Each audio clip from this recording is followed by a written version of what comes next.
Assalamualaikum warahmatullahi wabarakatuh. Kita akan membahas materi tentang hukum administrasi negara. Sebelum kita mulai pokok bahasan, izinkan saya memperkenalkan diri saya terlebih dahulu. Nama saya Bangun Kristanto, nomor induk mahasiswa 2010117551, kelas C malam. Baik, kita mulai pokok bahasan yang pertama, yaitu istilah dan deskripsi hukum administrasi negara. Istilah dan pengertian hukum administrasi negara. Istilah hukum administrasi negara dikenal dalam berbagai literatur dengan sebutan hukum tata usaha negara, hukum tata pemerintahan, administratif recht, bestuurrecht di dalam bahasa Belanda, administratif law di dalam bahasa Inggris, dan di dalam bahasa Prancis disebut dengan droit administratif. Semua istilah dari hukum administrasi negara memberikan makna sebagai seperangkat aturan hukum yang menyangkut hubungan hukum antar pemerintah dengan rakyat atau individu atau badan hukum perdata yang berkenaan dengan penyelenggaraan urusan pemerintahan.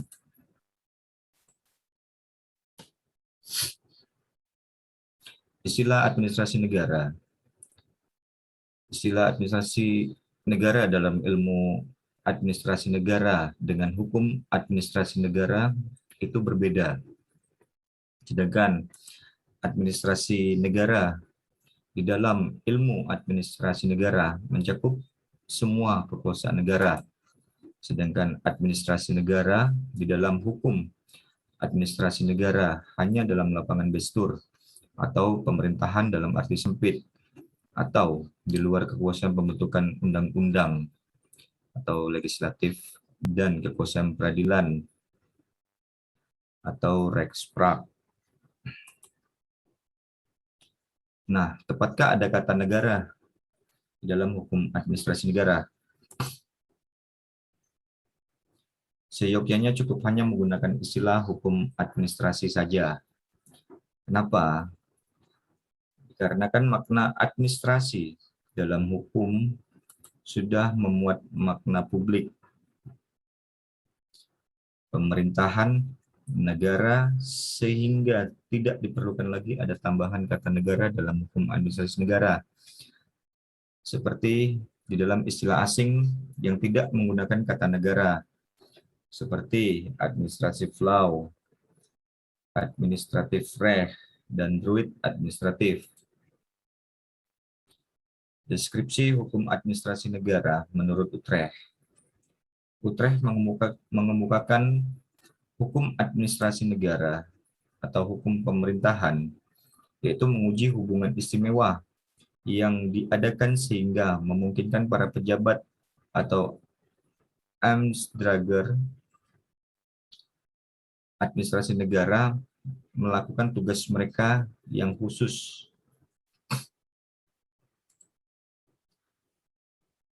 Hukum administrasi negara menurut Utrecht, hukum yang mengatur sebagai lapangan pekerjaan administrasi. Bagian lain lapangan pekerjaan administrasi negara diatur di dalam hukum tata negara, hukum privat, dan sebagainya. Pengertian hukum administrasi negara tidak identik dengan pengertian hukum yang mengatur pekerjaan administrasi negara. Dirumuskan pengertian lapangan administrasi negara dengan merujuk teori trias politika atau gabungan jabatan-jabatan atau kompleks van Ebten. Van Vollenhoven memberikan ciri hukum administrasi negara, yaitu untuk sebagian hukum administrasi negara merupakan pembatasan terhadap kebebasan pemerintah. Jadi merupakan jaminan bagi mereka yang harus taat kepada pemerintah. Akan tetapi, untuk sebagian besar hukum administrasi mengandung arti pula bahwa mereka yang harus taat kepada pemerintah menjadi dibebani berbagai kewajiban yang tegas, bagaimana dan sampai di mana batasnya, dan hubungan dengan itu berarti juga bahwa wewenang pemerintah menjadi luas dan tegas. Menurut Prajudi Atmosudiro, definisi kerja hukum administrasi negara yaitu hukum yang secara khas mengenai seluk-beluk administrasi negara yang terdiri atas dua tingkatan, yaitu hukum administrasi negara heteronom dan hukum administrasi negara otonom. Hukum administrasi heteronom bersumber pada Undang-Undang Dasar, TAP MPR, dan Undang-Undang, yakni hukumnya mengatur seluk-beluk organisasi dan fungsi administrasi negara. Sedangkan hukum administrasi negara otonom adalah hukum operasional yang diciptakan oleh pemerintah dan administrasi negara sendiri. Masih menurut Prajudi Atmosudiro, administrasi negara mempunyai dua pengertian yang bersifat kombinatif atau versameltern. Pertama, administrasi sebagai organisasi. Yang kedua, administrasi yang secara khas mengejar tercapainya tujuan yang bersifat kenegaraan atau publik. Artinya tujuan-tujuan yang ditetapkan undang-undang secara Dwingenrecht atau memaksa. Dengan demikian, pandangan Prajudi Atmosudiro lebih dekat kepada konsep public administration.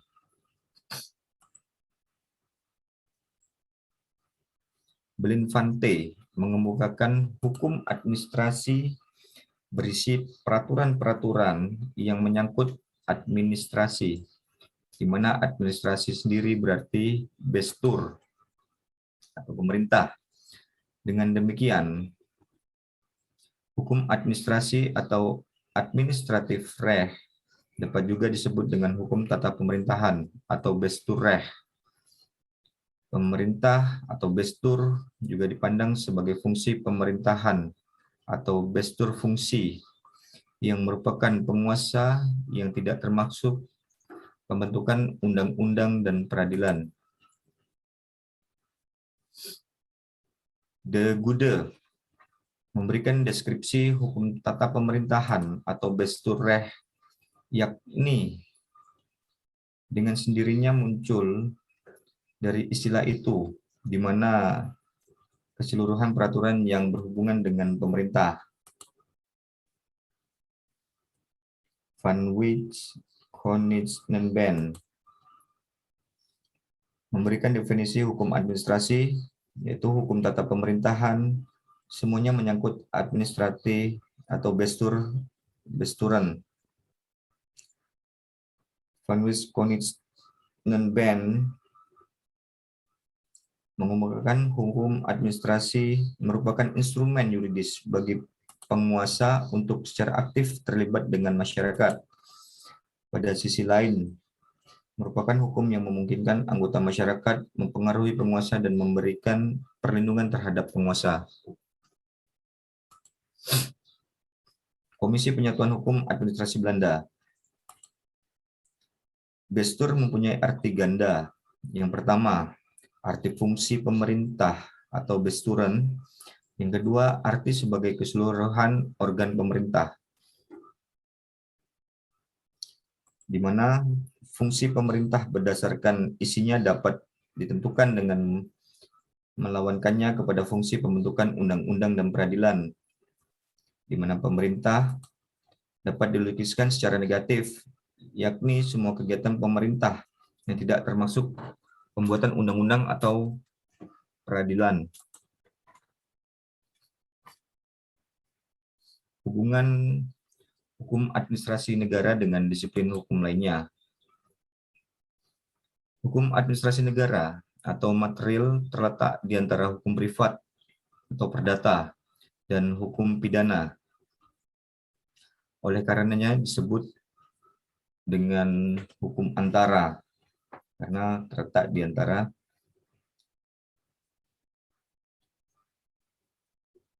dua hukum, yaitu hukum privat dan hukum pidana, di mana hukum pidana berisi norma-norma yang begitu penting atau esensial bagi kehidupan masyarakat, sehingga penegakan norma-norma tersebut tidak dapat dilakukan oleh individu atau swasta, melainkan dilakukan oleh penguasa. Hukum privat atau perdata berisi norma-norma yang penegakannya dapat diserahkan kepada pihak swasta. Hubungan yang kuat antara hukum administrasi negara dengan hukum pidana ditujukan oleh adanya pelanggaran terhadap hukum administrasi dapat ditegakkan dengan sanksi pidana yang dikenal dengan istilah in cauda venenum atau ada racun di ekor atau buntut. Sanksi pidana atau sanksi hukum adalah racunnya dari hukum administrasi. Kita lihat tabel hukum konstitusi atau hukum tata negara, di mana hukum administrasi formil terletak di antara hukum perdata formil dan hukum pidana formil, sedangkan hukum administrasi material terletak di antara hukum perdata material dan hukum pidana material. Sejarah perkembangan hukum administrasi negara.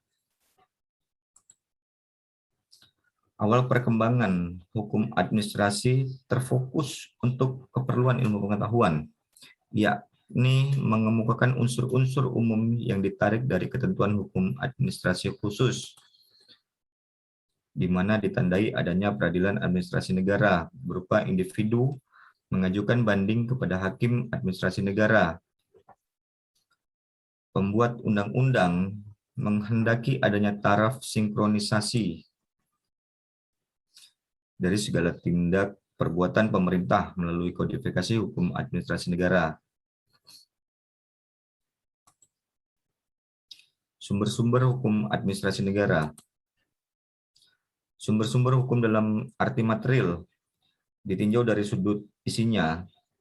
Di Indonesia adalah Pancasila. Di Indonesia adalah Pancasila mempunyai arti di mana hukum administrasi di Indonesia isinya harus bersumberkan pada isi dan jiwa Pancasila. Demikian pula hukum positif lainnya. Sedangkan sumber hukum dalam arti formal dilihat dari sudut bentuknya atau form, di mana dapat berupa tertulis dan tidak tertulis.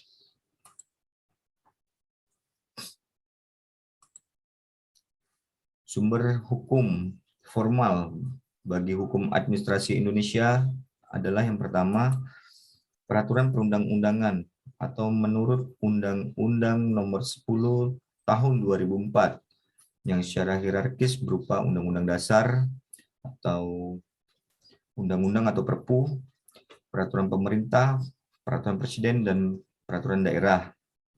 Yang selanjutnya, dari keputusan tata usaha negara atau KTUN. Lanjut, traktat atau perjanjian antar pemerintah, baik itu pemerintah internasional maupun nasional. Yang selanjutnya adalah jurisprudensi. Dan yang terakhir adalah doktrin.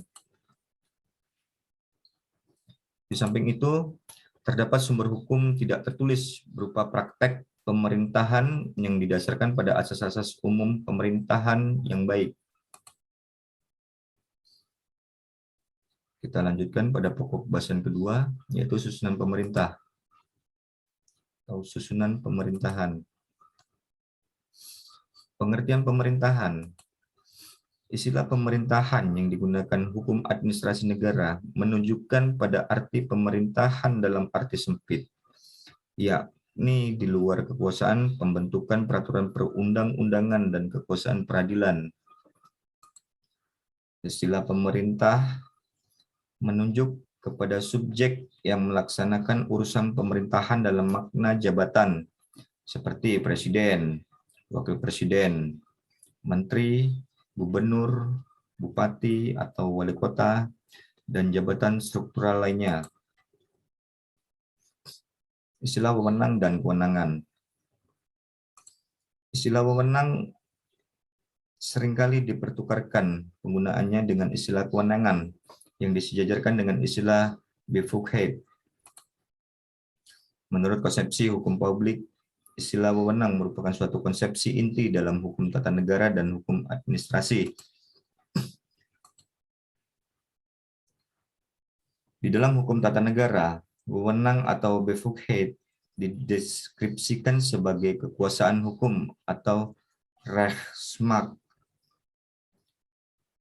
di mana dengan demikian wewenang dalam konteks hukum publik selalu berkaitan dengan kekuasaan. Di dalam hukum publik sekurang-kurangnya terdapat 3 komponen yang termuat dalam wewenang. Yang pertama, pengaruh. Yang kedua, dasar hukum, atau yang ketiga, konformitas hukum. Komponen pengaruh merupakan penggunaan wewenang yang dimaksudkan untuk mengendalikan perilaku subjek hukum. Sedangkan komponen dasar hukum yang kedua merupakan keabsahan bertindak, yakni wewenang itu selalu harus dapat ditujukan dasar hukumnya. Yang ketiga, komponen konformitas hukum, di mana mengandung makna adanya standar umum wewenang untuk semua jenis wewenang dan standar khusus untuk jenis wewenang tertentu. Sumber kewenangan. Sumber kewenangan terdiri dari atribusi, delegasi, dan mandat.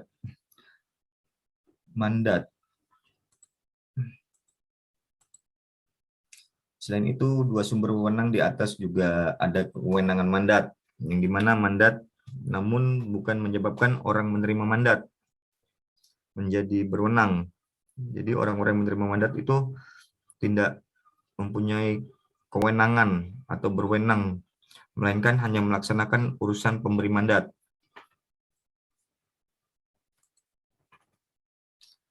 Atribusi yaitu cara normal untuk memperoleh wewenang, di mana wewenang untuk membuat keputusan atau Beelsuit yang langsung bersumber kepada undang-undang di dalam material. Atribusi juga merupakan pembentukan wewenang tertentu dan pemberiannya kepada organ tertentu. Sedangkan delegasi yaitu penyerahan wewenang untuk membuat keputusan atau Beelsuit oleh pejabat tata usaha negara kepada pihak lain dan wewenang tertentu. Adapun syarat delegasi yaitu yang pertama definitif, yang kedua harus didasarkan peraturan perundang-undangan, yang ketiga tidak diperkenankan kepada bawahan, yang keempat kewajiban memberikan penjelasan, yang kelima Beleidsregel. Sedangkan mandat tidak bermaksud memberi wewenang kepada bawahan. Mandat tidak terjadi peralihan wewenang, dan mandat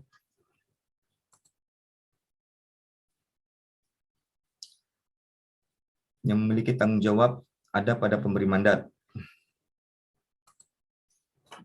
Susunan pemerintahan. Susunan pemerintahan dibedakan atas susunan vertikal dan susunan horizontal, di mana susunan pemerintah secara vertikal dapat berupa presiden atau wakil presiden, yang kedua menteri, yang ketiga gubernur, dan yang keempat bupati atau wali kota. Sedangkan susunan pemerintahan secara horizontal dapat berupa sesama menteri atau setingkatnya, sesama lembaga pemerintah non-departemen, yang ketiga sesama lembaga perangkat daerah yang seeselon. Susunan pemerintah pusat, yaitu yang tadi yang pertama presiden atau wakil presiden, yang kedua menteri. Menteri itu yaitu yang pertama menteri koordinator, Yang kedua, menteri yang memimpin departemen. Yang ketiga, menteri negara atau non-departemen. Yang keempat, jaksa agung atau setingkat menteri. Lembaga pemerintahan non-departemen. Yang terakhir, kantor wilayah departemen, lembaga pemerintah non-departemen. Lembaga pemerintah non-departemen yaitu terdiri dari Badan Kepegawaian Negara atau BKN, Badan Pertanahan Nasional atau BPN, Badan Perencanaan Pembangunan Nasional atau Bappenas, Badan Pengkajian dan Penerapan Teknologi atau BPPT, Lembaga Ilmu Pengetahuan Indonesia atau LIPI, Badan Atom Nasional atau BATAN, dan Biro Pusat Statistik atau BPS, dan lain-lain. Susunan pemerintahan daerah, di mana susunan pemerintahan daerah terdiri dari kepala daerah atau wakil kepala daerah, yaitu gubernur, wakil gubernur, bupati atau wakil bupati, wali kota atau wakil wali kota. Perangkat daerah atau provinsi, kabupaten kota, yaitu terdiri dari sekretaris daerah yang dipimpin oleh sekretaris daerah provinsi eselon 1B, kabupaten kota eselon 2B. Yang selanjutnya sekretariat DPRD. Yang ketiga, Badan Perencanaan Pembangunan Daerah atau Bapeda, yaitu Inspektorat Dinas Daerah. Yang keempat, Lembaga Teknis Daerah atau Badan, atau berupa kantor, berupa rumah sakit umum daerah. Yang kelima, camat. Yang keenam, sekretaris camat atau lurah atau wali nagari. Yang ketujuh, sekretaris lurah atau sekretaris nagari.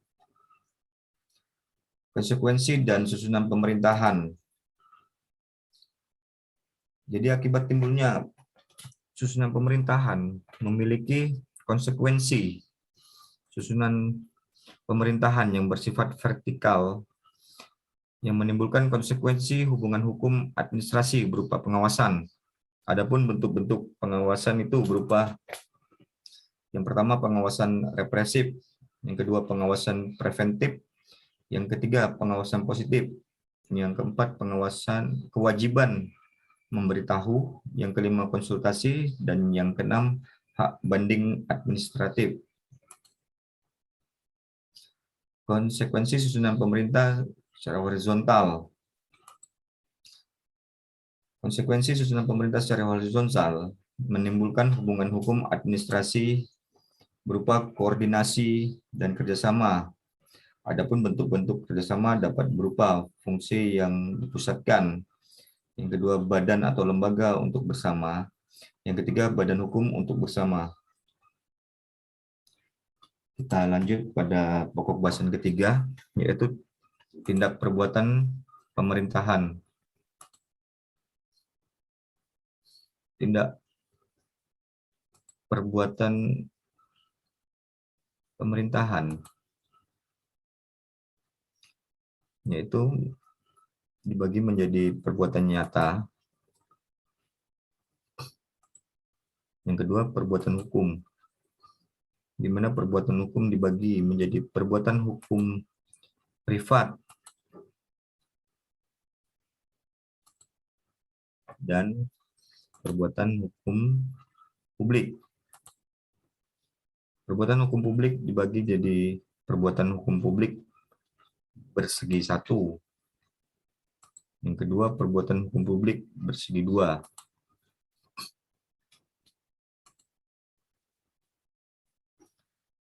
Perbuatan nyata atau material,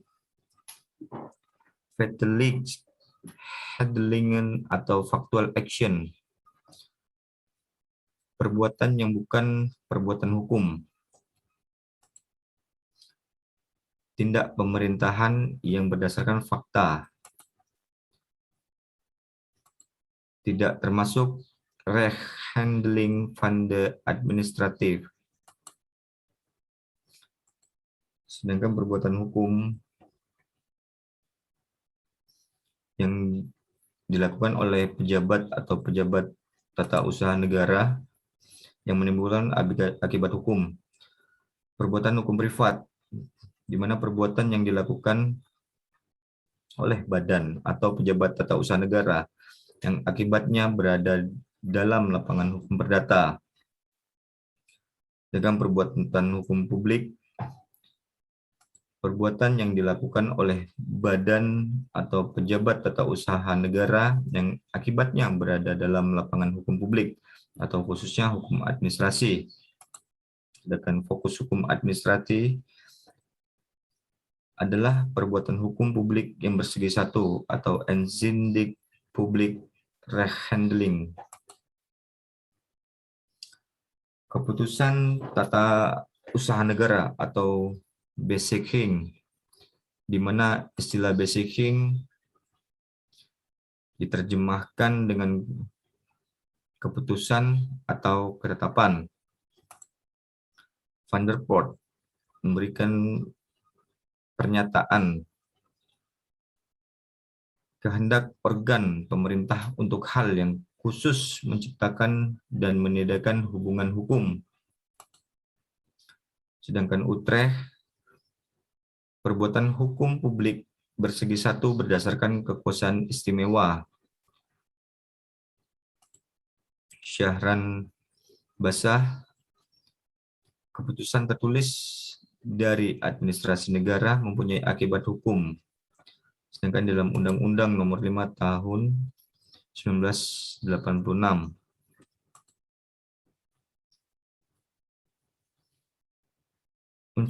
unsur keputusan tata usaha negara menurut Undang-Undang Nomor 5 Tahun 1986,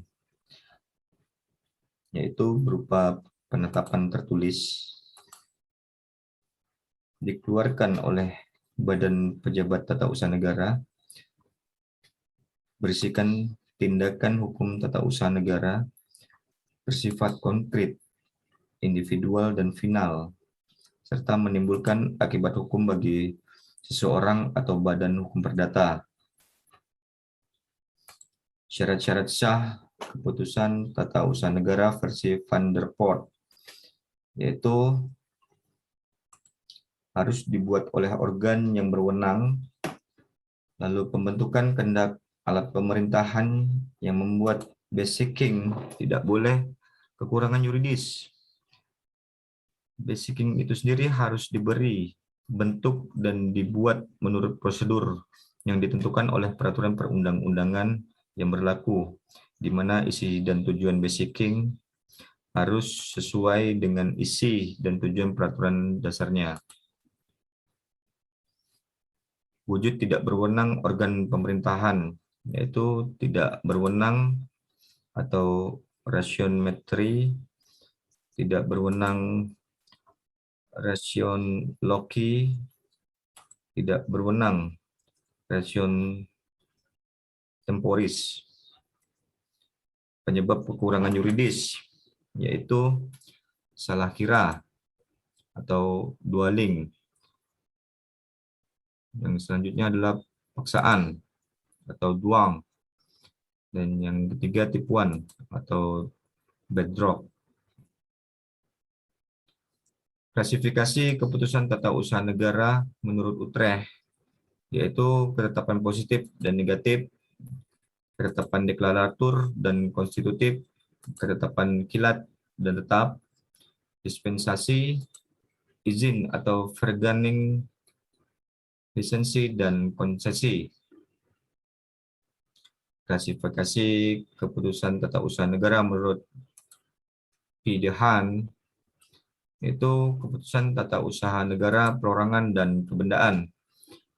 Selanjutnya keputusan tata usaha negara deklaratif dan konstitutif. Lalu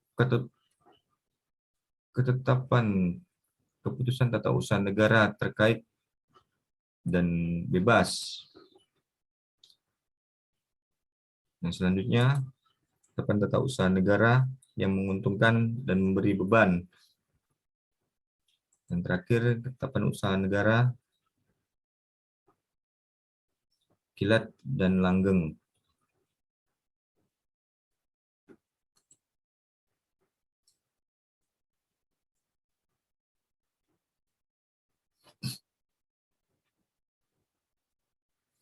Susunan intern ketetapan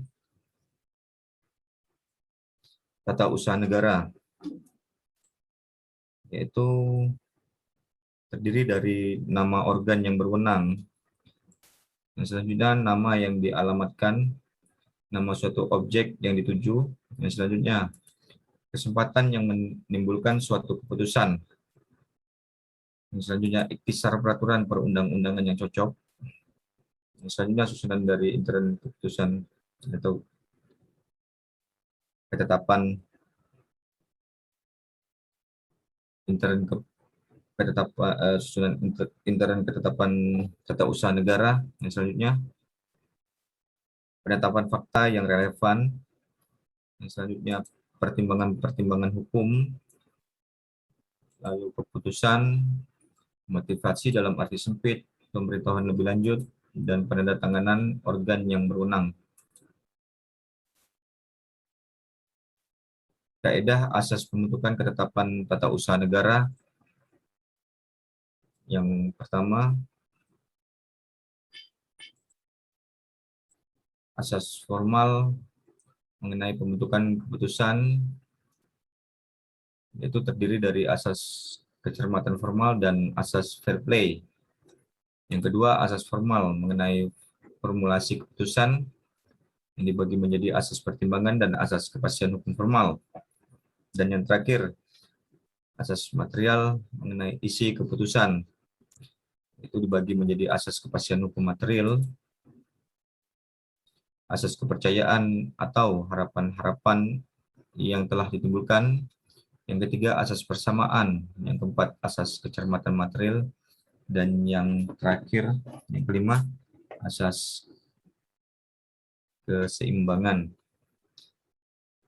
Demikian materi yang dapat saya sampaikan.